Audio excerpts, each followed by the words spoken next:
ये बात है उत्तर भारत के एक छोटे से गांव देवपुर की, जहां शाम ढलते ही सन्नाटा छा जाता था और लोग सूरज डूबने के बाद घरों से बाहर निकलने से कतराते थे। लेकिन असली डर उस दिन शुरू हुआ जिस दिन गांव के चौकीदार को सबसे पहले अपने दरवाजे पर एक पुरानी पीली पड़ चुकी चिट्ठी मिली, जिस पर न भेजने वाले का नाम था, न ही पाने वाले का। बस मोटे और कांपते अक्षरों में लिखा था, कल सुबह तुम्हारी ड्यूटी के वक्त कुएं के पास कुछ ऐसा होगा जिसे तुम जिंदगी भर नहीं भूल पाओगे। चौकीदार ने इसे किसी की शरारत समझकर जेब में डाल लिया। लेकिन अगले दिन ठीक वही हुआ जो चिट्ठी में लिखा था।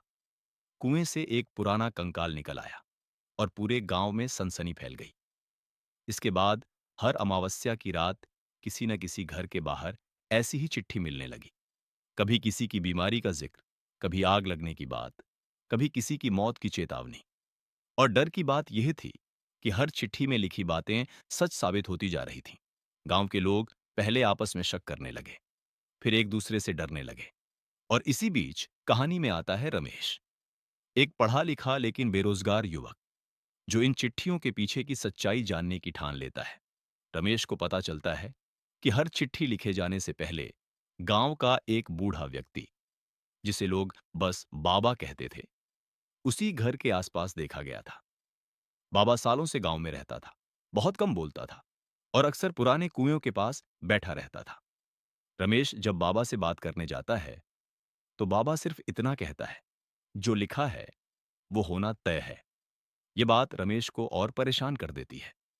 वह चिट्ठियों को ध्यान से पढ़ता है और पाता है कि हर चिट्ठी में घटनाओं का जिक्र बहुत बारीकी से किया गया है, जैसे लिखने वाला सब कुछ पहले से जानता हो। रमेश पुराने गांव के रिकॉर्ड खंगालता है और उसे पता चलता है कि 20 साल पहले इसी कुएं में एक परिवार ने आत्महत्या कर ली थी, क्योंकि गांव वालों ने उन्हें डायन विद्या के शक में जिंदा जला दिया था। उस परिवार का सबसे छोटा बेटा उस रात गायब हो गया था और कभी नहीं मिला।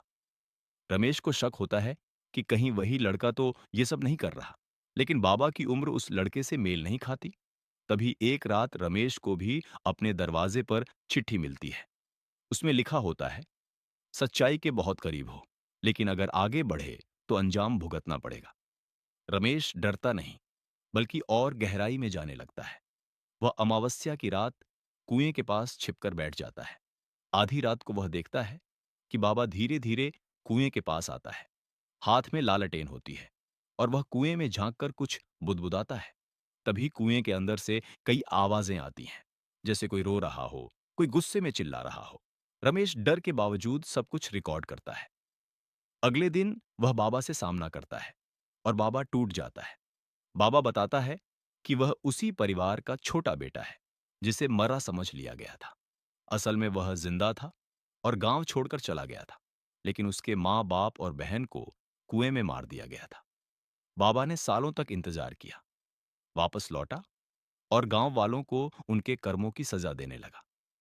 लेकिन वह किसी को सीधे नहीं मारता, बस चिट्ठियों के जरिए उन्हें उनके डर से मार देता है। रमेश पूछता है कि आखिरी चिट्ठी किसके नाम है। बाबा रोते हुए कहता है, पूरे गांव के नाम। उसी रात आखिरी चिट्ठी हर घर के दरवाजे पर मिलती है, जिसमें लिखा होता है, डर से भागोगे तो डर जिंदा रहेगा, सच्चाई स्वीकार करोगे तो मुक्ति मिलेगी। अगली सुबह गांव के लोग कुएं के पास इकट्ठा होते हैं। बाबा कुएं में उतर जाता है और हमेशा के लिए गायब हो जाता है। उसके बाद चिट्ठियां आना बंद हो जाती हैं। लेकिन आज भी अमावस्या की रात कुएं के पास से कागज पलटने की आवाज आती है और लोग कहते हैं कि अगर किसी के दिल में आज भी गुनाह छुपा है तो अगली चिट्ठी उसी के नाम होगी।